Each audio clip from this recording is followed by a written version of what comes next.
Zach Thomas is on the Toyota of Hollywood hotline. So Zach, we know played linebacker in the NFL for 13 seasons, but a decade with the Dolphins. He is a Dolphins legend. Now he's a football legend officially. And every year when the Hall of Fame inductees were announced and we didn't hear his name, all of Miami, led by Channing Crowder, all of Miami was outraged. And then finally last week, Zach heard what we've all wanted him to hear, which is he'll be entering the Pro Football Hall of Fame, and he's joining us now. And congratulations, Zach! We've seen the video, so just take us through it here at the beginning. What were you feeling when you see Jimmy Johnson in your house and you realize you're going to be one of the Hall of Fame inductees this year? Well, Hawk, a lot of those anonymous accounts were me. I just have nothing but time. Ain't got a job right now, and so I was just typing away. But yeah, man, it was very powerful, and especially for Jimmy, to be here. I couldn't even get up the stairs, man. I couldn't breathe. When I walked up the stairs, my mom set me up. She took me to lunch. I walk up the stairs. I see Jimmy in that gold jacket, and man, I cried, man. I cried like you can ask Channing, even back in the day when I'd get up in front of the team or especially the defense, I'd cry, but nobody even crack a smile, man. You know what I'm saying? Because they knew how much passion I had, how much love I had for them, for the team. But, yeah, man, for a guy that gave me everything, for him to be there, you can't get Jimmy out of his house, man.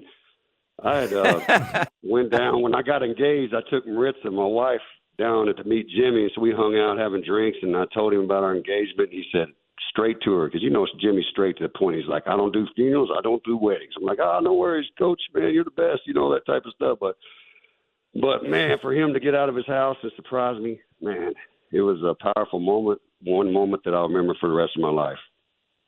Yeah, Zach, I was gonna bet you 10,000 you can't not cry on stage in Canton, but that's a waste of money on your end because your ass is gonna cry. He used to cry at halftime speeches, Hawk. Zach gonna cry. Yeah, Channing, I'm a crier, man, and the good thing is you guys would always bust my chops afterwards, but when I'm giving that talk, man, you always gave me respect, especially you, man, and I really appreciate our relationship. But this cry right here, man, I'll tell you what, Hawk, I texted Channing yesterday, and he's at a spa getting his manicure, pedicure, and facial done, and I saw him earlier in the year, and he's like, hey, you want a drink? He's drinking white wine. I'm like, man, this guy's getting soft, man. I think I can take him. And he challenged me right in the parking lot where we were at, and two old men over there trying to, live back the old days, you know what I'm saying? So, but it's pretty good, but a lot of love for you, Channing, man.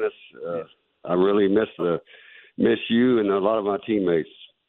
Yeah, Zach, and that's one thing I was going to say, man, because you talk about Jimmy and you talk about how much love I always give you on the on radio and on the social media and all that, Zach. But now, since this announcement, bro, I know people been reaching out to you. I saw that you turned your notifications off on your phone because I know so many people were texting you. But now, can you appreciate it, bro? You're so modest. Can you please just tell me I was a bad man on that field? I'm one of the best linebackers ever played this game. Can you let the humble go for a little while, big dog? No, man. I tell you what, because we had some bad men around us, Channing. You know that, man. And me and you used to do a lot of talking and let all those big guys do all the dirty work. And I will say this, man. Now, Channing, you can say, "Hey, man, I got a Hall of Famer cut in my 12th year," because, and it's the truth, Hawk. He when I came into the league, Trace Armstrong was my guy. So I found him. They nicknamed me the baby elephant, right? So I did everything he did, And I feel like when Channing came in, he was so, there was no envy. There was none of that. He just wanted to learn. He respected me, Junior, and anything we told him he would do. And this guy, let me tell you one, I don't know how long we got, but I got tons of stories. But let me just tell you this one thing. We were playing Tampa Bay, and this is his rookie year. And so we have a double-A blitz where we crisscross. And so right before the play, Chang's like, Zach, who goes first? And knowing the first guy always gets blown up, I said, you. And so he goes in there, and I come around, and I make the play. We get off the field. We'll go over the sidelines. Nick Saban's yelling at me, and he's yelling at Channing. And he says, Channing, you're supposed to go second. And Channing looked over at me like crazy, and I just winked at him. And that's a classic smile I got out of him that he's going to get in his playbook. And ever since then, man, that dude learned his playbook just as good as me. And that's why George Edwards, with our linebacker coach, pretty much in my last year said, hey, we got a guy that's young, and he's a baller. He'll have you lined up. Because that's the one thing that's not really, it's kind of overlooked. Is everybody just thinks, oh, when they come out in the formation, you just slide the line, things like that. There's so many more things that you can do in changing the call, especially if you're a defensive coordinator at linebacker on defense. And, I mean, when they come out and you got the down and distance, you got to look at, you got the splits that you got to look at, the depth of the back tells you something, all these tells, and you can try to get yourself not to win just a play, but not to get beat on a bad play, because the defensive coordinators that are calling the play, they're guessing to pretty much what they're in, but they don't get to see the formation usually. And so that's up to you. And Channing, he got that down. Even at times where I changed some, hold up, Zach, he would correct me. And I'm like, you're right. We go back to it. And that was something that I knew. I'm proud, man. I'm proud that I got to teach him a little bit of the game, because I'm up in my league. Age is undefeated. I mean, I took Jack Del Rio's job in his 11th year. He took mine. I'm proud for that, to pass that on. You know what I'm saying? Oh, man. And like I always tell people, I didn't replace Zach Thomas.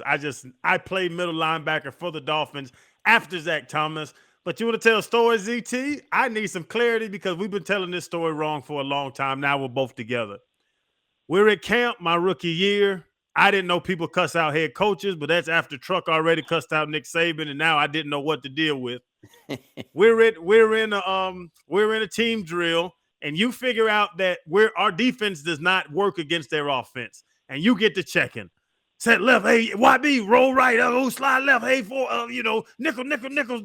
You started doing all that crap you did, and you kept putting us in the best defense to win, and Saban got mad, and then Saban yells at you. I remember you saying, I made this damn team, was your response to Saban when he yelled at you. You say you didn't say, I made this damn team. What did you yell at Saban when he questioned you about adjusting your defense? Well, going back, the Thursday practice, at the end of practice, we always compete against the offense in a 2-minute drill. And we do our defense, they do their offense. And I figured it out, because I was an older vet, like, man, they're putting us in bad situations, just to get our offense's confidence. You know what I'm saying? Because they, they weren't always the best. And the thing is, I'm like, I don't care. I want to keep our confidence up. I want to compete. So I would change the calls. And that's when, Saban tried me. But, here's the thing, man. He hasn't earned the respect like a Belichick or some who has talked to Tom Brady that way. It's different. George Edwards, you know him in our meeting room chatting. Yeah. He talked to me like that. I'd say, hey, I wanted him to be hard on me. But Saban just got to the team, and he hadn't earned the respect of anybody yet. And he cursed me out in front of you guys. And that was the one thing. I went upstairs. He softened up when he's upstairs one-on-one, and then he just said, hey, Zach, I'm trying to help the team out, telling you things. I'm like, hey, I'm going to be here, coach, before you leave. I'm going to be here before you get here. I'm going to be here after you leave. And I said, hey, there's more guys, and Channing, in that draft class that you had that were lazy, that he wouldn't get on his guys. I wasn't his guy. He tried to trade me to Green Bay, man, for Javon Walker or something. And that's when from the beginning I didn't like the guy. But it motivated me. He didn't think I was ready for the 3-4. But I played better in the 3-4 than I did in my 4-3, right? So that was my motivation always, was to never prove or satisfy the haters. And I give it to Saban, man. He had us prepared. He had a great staff. Had a lot of that staff tell me I was their hero after cursing back. But it was good times. But it was just, my pride, because I took a lot of pride in all the hard work I put in at work, you know. So, but, you know, Saban gave me a text out. No, he didn't. But I'll just say that to congratulate. But I'm just joking. Zach Thomas is with us. I love him even more now because I don't have any fond feelings for Nick Saban. But you're saying all these nice things about Crowder, but he's told us stories over the years, where you would have binders, 3-ring binders for each game, each opponent, where he said you would watch game film for hours. And I know Crowder obviously starting the league for a number of years at linebacker. You know what you're doing. But was there any point where you would watch Crowder's preparation versus your preparation and you would say, this guy, he doesn't have the same drive that I do? And obviously he's told us you took him under your wing and tried to make, but he had to have annoyed you a number of times. No, Channing never annoyed me. But when I first came in the league, I didn't know.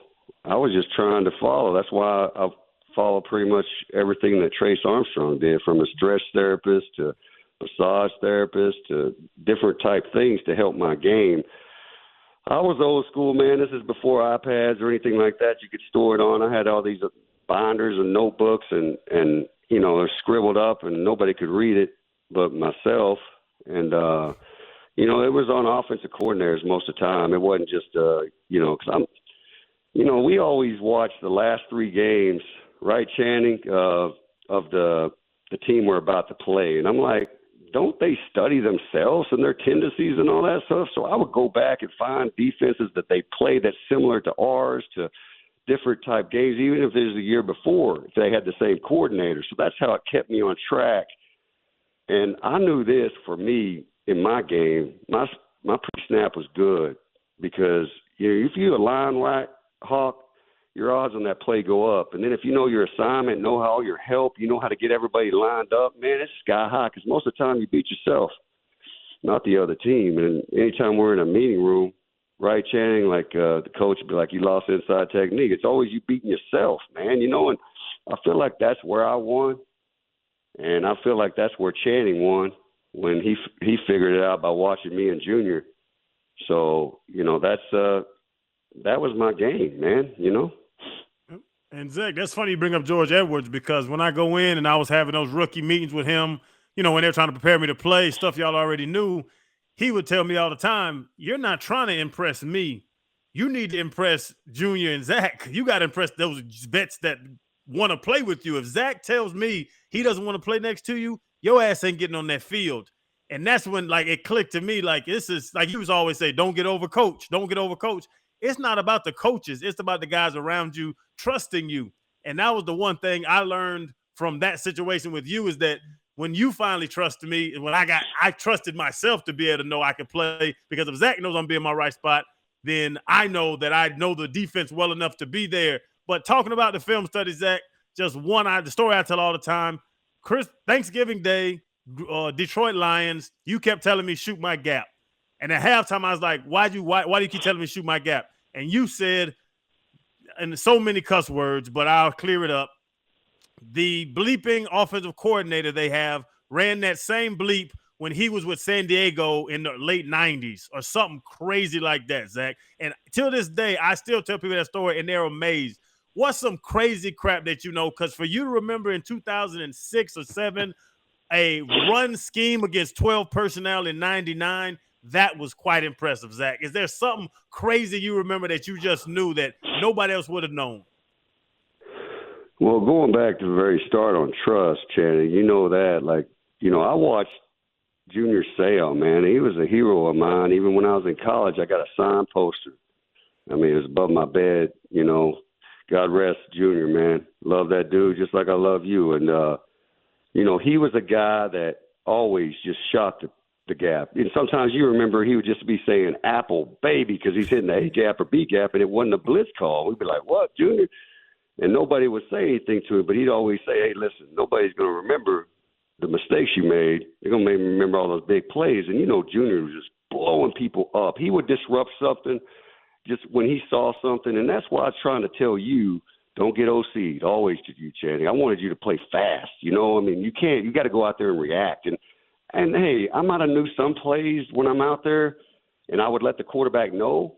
But if you even know the play, you can overrun it. You know what I'm saying? So you got to react always. I wanted to play fast. But I think what you're saying when it came to – I remember one time we're playing Peyton, and, Peyton had to change the color code every series because we played them twice a year when they were in our division. And so I remember short yardage. They didn't have a lot of short yardage. We had two backs, and they split the Y out wide and got an I. So I just call out lead draw because, on my notes from the year before and the year before, when they go with the Y outside, they're running the lead draw. So I yell out lead draw, and I blow it up, and we make the play. And then Peyton, off one play, thinks I'm in their playbook when I wasn't because, they were so good at changing the color in between series because we knew their numbers, and things like that are priceless when you can know before the snap what they're doing, but you still got to make the play. You know that. And, but they gave me way too much credit on that stuff. But, man, nothing like their faces when you call out their play before the snap, man. That stuff I miss. Stop saying they give you too much credit. That is my goal for the next year plus. I'm gonna make I'm gonna make Zach Thomas appreciate Zach Thomas. That's my goal, bro. I was gonna ask you this, Zach, because we know famously you don't like to talk about yourself and you don't like to, accept the accolades that everyone wants to give you. But you're talking about Peyton Manning there. When we came back and did our show after you had been announced as a new inductee in the Hall of Fame, I was reading some quotes, and we read a quote on the air from Dan Marino and a quote from Jimmy Johnson. But there was a quote that we read from Peyton Manning where he talks about you being the guy that he had the most difficult time with, that when he was looking across the line and Zach Thomas was on the other side, that you were the guy in his career that he had the most difficult time with. But what happens? You're going to have to talk about yourself and your career for a while now, leading up until the induction, but you're just not comfortable with it. No, I never felt comfortable with talking about myself, man. Even I kind of cringe with somebody just talking when it's a team game, Huck, and I'd rather talk about all these stories of Channing, like Channing. Good energy, man. He had the same good energy as Junior. Channing, he's the guy. You go in the locker room always talking. That's why he's fit for radio, but he's always talking. You go in the shower, he's got his back to the water guy, with freaking talking about everybody.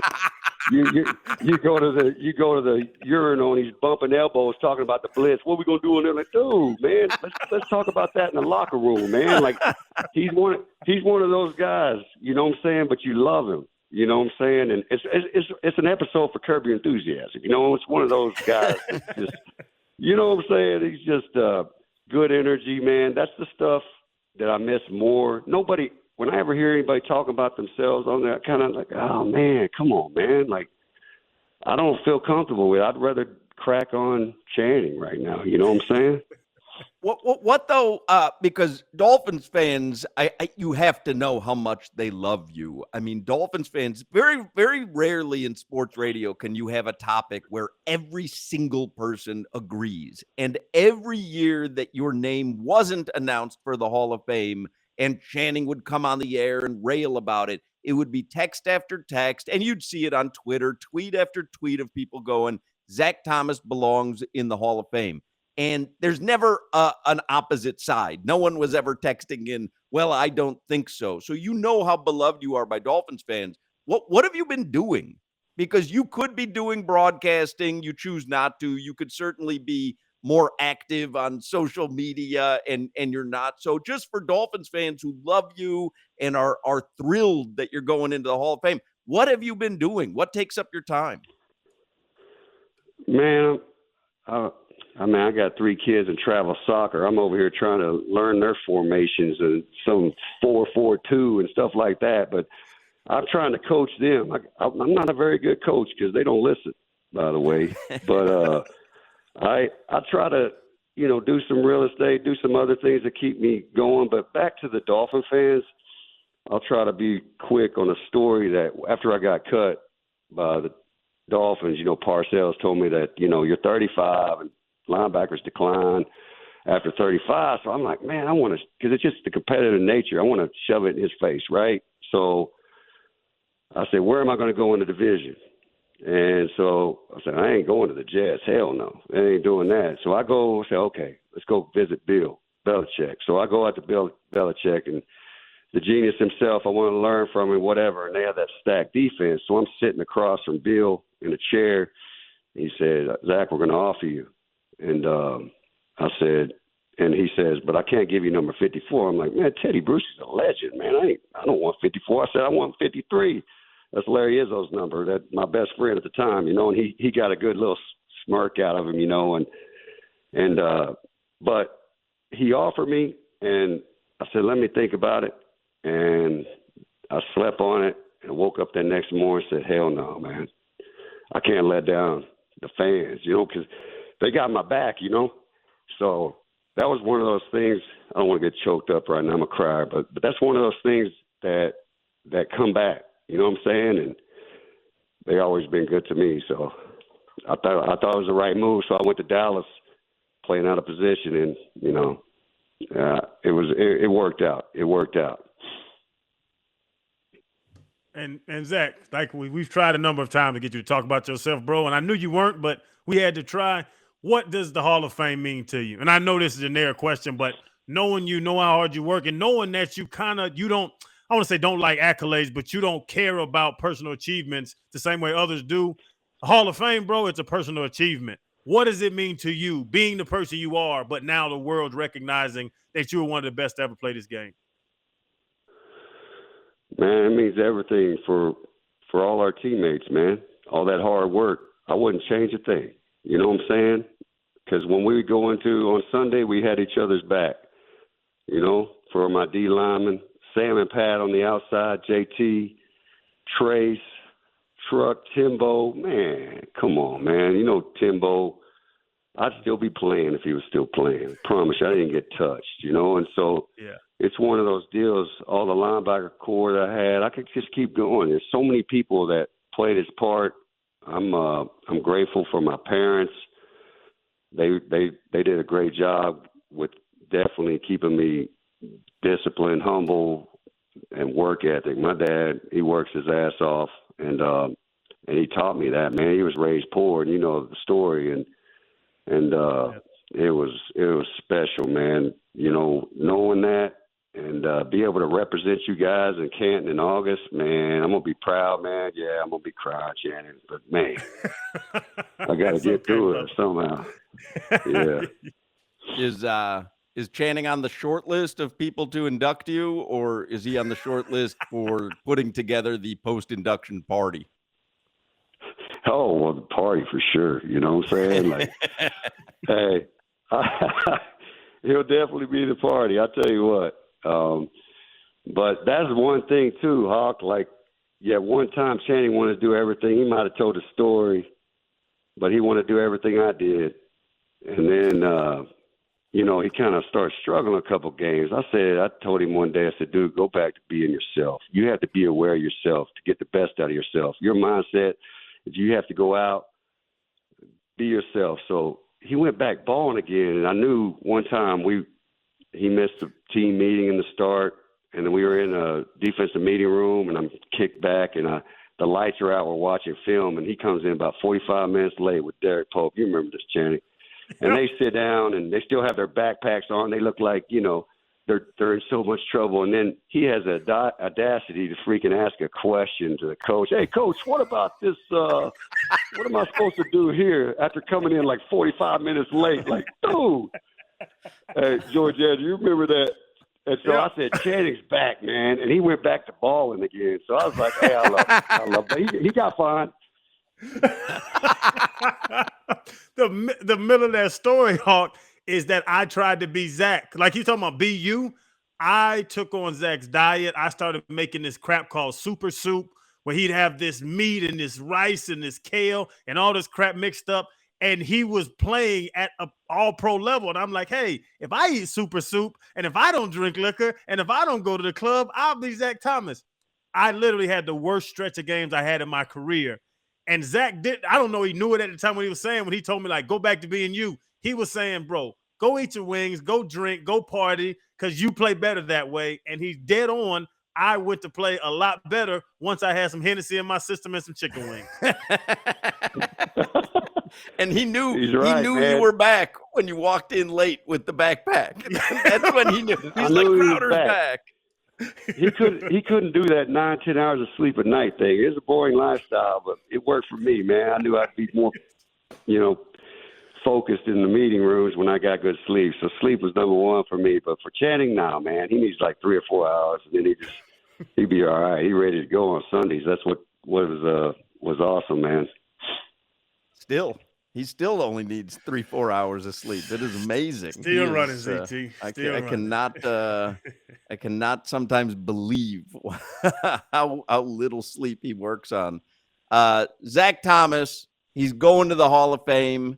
It's very deserved. We've been waiting a while. He's very humble, but that story, I can tell you as a Dolphins fan, that story about having the opportunity to sign with the Patriots and deciding not to because you felt some sort of kinship with Dolphins fans and Dolphins Nation, that is a story I will never forget. And I think that that really is like such a great encapsulation of who you are and why Dolphins fans just appreciate you and why Crowder is always so effusive in his praise of you. And when he talks about you, Zach, it's not just the on the field stuff. It's the off the field stuff as well. I mean, he holds you in such high regard. And I'm not certain how many people Crowder holds in the high regard that he does you. So it's Zach.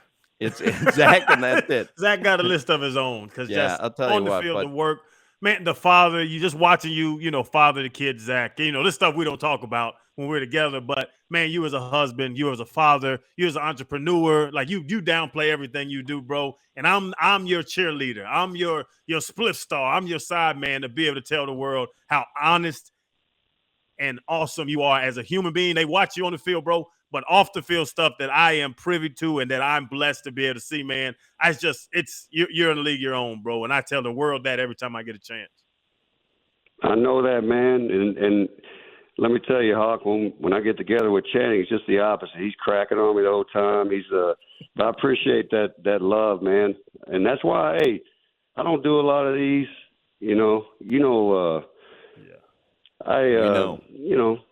Yeah, so it's just this is the first one that I've done, and I'll do another one tomorrow with your station with Joe Rose, and then I'll be back, disappearing until the induction, man. So it's just, but I love y'all's show because it brings back good memories.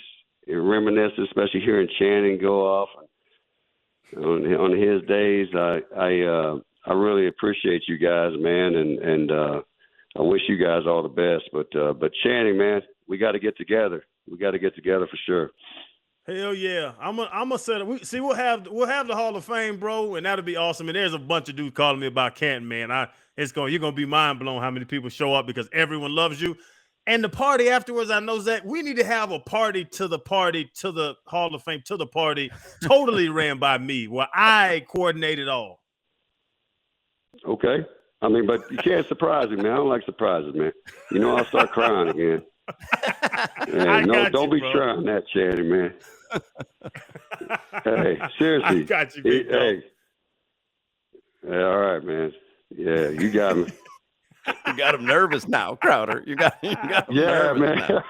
No, Zach, party bus, back to the old days. Back to it sounds like Crowder Zach wants to start the party tomorrow. and then go all the way up until the induction. Zach, I want Crip walking and Jordan flip-flops on South Beach Zach back. Man, hey, those are good times. And I'll tell you what, when the Crip walk breaks out, man, maybe at our party afterwards, I'll break that Crip walk out. after the induction. But yeah, man, those were good times. Nowadays, though, I can't make 11 o'clock. I'm having my chamomile tea, man. I'm not having. I can't. Isn't that sad? But I just look forward just to sleep after chasing these animals I'm raising over here, man. You know? Yeah, you're doing a great job, bro, man. Can't wait. And like I said, if I don't see you before Canton, I sure as hell to see you after, bro. Yes, sir. Love you, Channing. Hey, Hawk, thanks, Love man. you, big dog. Thank you, Zach. We appreciate it. And honestly, on behalf of Dolphins Nation, congratulations. We can't wait to watch the induction. I appreciate it. Y'all have a good one. Yep. Zach Thomas, the Hall of Famer. I mean, if you weren't touched by that story, Dolphins fans, I mean, that's wild. That's great. Yeah. That's just Zach, man. I smile ear to ear the whole time he's on because knowing how much he just hated that 20 minutes. Hates it. Yes. And I'm gonna get an earful next time I see him about how, yeah, you see what I do for you, MFer, da-da-da-da. But that's Zach. And y'all just see, no matter what he says, you can see his good heart and just the person he is, man. I'm blessed to know him. No doubt.